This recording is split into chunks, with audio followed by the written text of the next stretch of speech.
Ineos Grenadiers get their stage win at this Vuelta España. Filippo Ganna taking the time trial, the discipline in which he excels.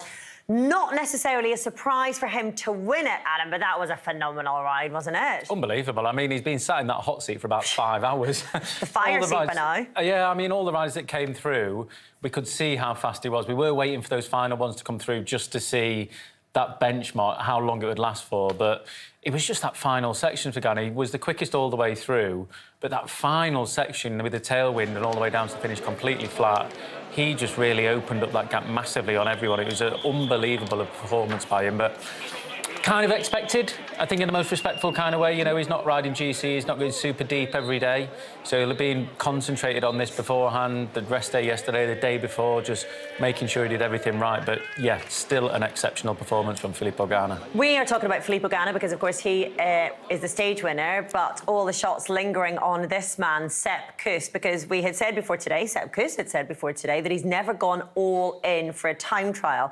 And we talked about him maybe losing 2 minutes to Remco Evenepoel today.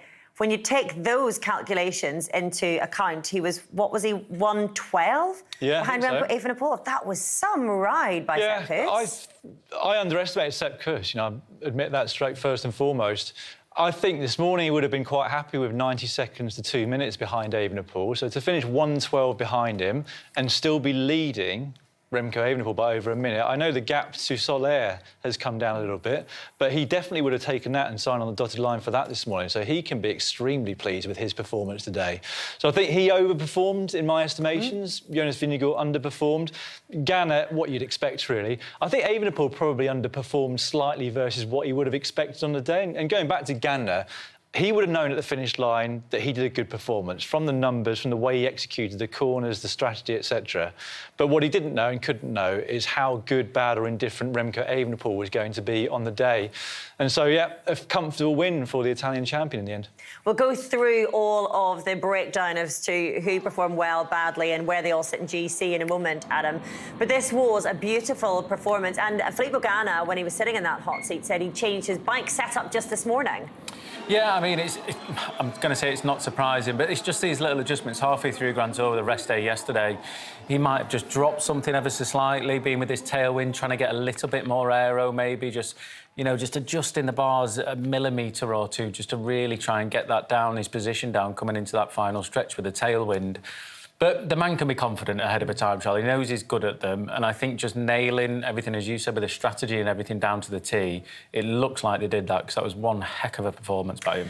It was his 27th career win. His last time trial win was at the Tour of Wallonie 42 days ago. He's won on the track since then, of course, at the World Championships. He's such an all-round bike rider, isn't he? He's the whole package. He is. I mean, he is still that specialist time trial monster. I'd imagine of those 27 victories, more than 50% have come in individual time trials. Nearly a sprinter at this race as well, though. Oh, yeah. I mean, he did win a sprint at the Tour of Wallonie as well as that individual time trial. So he is very versatile. And we saw many years ago as well at the Giro D'Italia. I remember him getting in a break with his teammate Salvatore Puccio, and we were all there thinking, well, it'll work for Puccio in this because he can't climb. Well, he outclimbed everybody, including some pure climbers within that group, and took the stage win. And at that point, every Italian fan and Tifosi was saying, maybe a future Grand Tour winner. You know, Hashtag free Ganna. It's never going to go that far for him because he's just too big of a unit to get himself over consecutive mountain days, day after day, etc.